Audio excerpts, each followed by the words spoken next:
studies, which is that a more vivacious and intense self-perception of consciousness than is experienced during ordinary waking consciousness.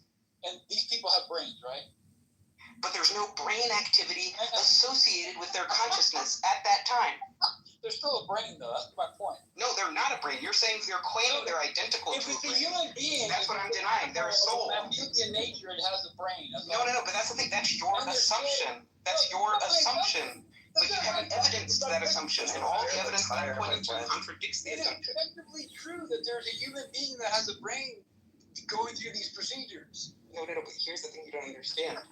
Is what did you call it? Super normal? Is that what you said? Super normal? Yes. That's a medical term I can find, super normal brain activity? You can just go look Jeffrey Wong, near-death experiences, evidence for their reality. And you can find all the evidence. But yeah, I mean, the guy is just completely failing to track. The claim is that you are not identical to your brain. Your awareness, when you're ensouled, is confined to your brain. So your awareness is of your brain, but you are not identical to the brain. And what we're providing evidence of is that your soul can become disassociated from your brain. So the dissociation of the soul from the brain.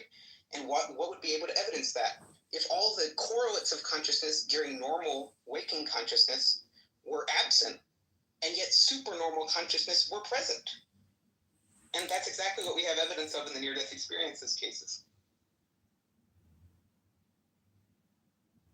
So now you threw in a soul. Yeah, that's funny. Yeah. Where did the soul come from? And just so you guys are aware, supernormal brain activity, as I found it, is referring to when you're an aged person, someone who's older, and actually just has a stronger functioning brain than is normally associated. No, but you looked up the wrong thing. It's supernormal consciousness, not supernormal brain activity. Okay, it's supernormal consciousness. Yeah, and just look at the article that I referred you to. The Jeffrey Wong article. I want to just find out what that stuff is. Medical literature that I'm referring to. Place, then I should be able to find it easily, right? Yeah, you would be able to, but I'm just telling you where you can find the operational definition from a medical doctor in a medical journal, just so you can see it, and used in exactly the context in which I'm using it. I've got a follow-up question. Hold on, guys. There's some new people on stage. Y'all can just jump in. Hopefully, I have self-control to allow these people to speak. I really don't be controlling y'all. But I just hold on, Brett. I got you. I just want to be fair to the people I seen come on stage first. Violet, do you want to say something to the title or something you heard? If not, if you're listening, it's okay. At the moment, I'm just tuning into how the conversation's going. But nice to meet Benji. Perfect. Nice to see you too. King, do you want to say something? Nice, all good. Roland, you want to talk to what they were saying or to the title? Yeah, I'll talk to what they're saying. I mean, I know what Ethan's talking about in terms of brains not necessarily giving explanation for like the entirety of what we understand as consciousness. Like we can see different brain activity when a conscious person is thinking and doing things, but we don't have like an explanation holistically for consciousness as of yet.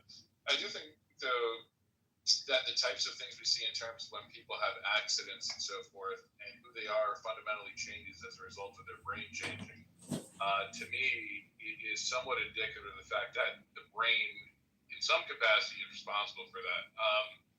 Now, in terms of whether or not there's a soul, that's ensouled in the material that we consider the brain, I don't think that we have any evidence to suggest that, and the NDEs that I've read, of which I've read many, are woefully lacking in either trolls or evidence, quite frankly.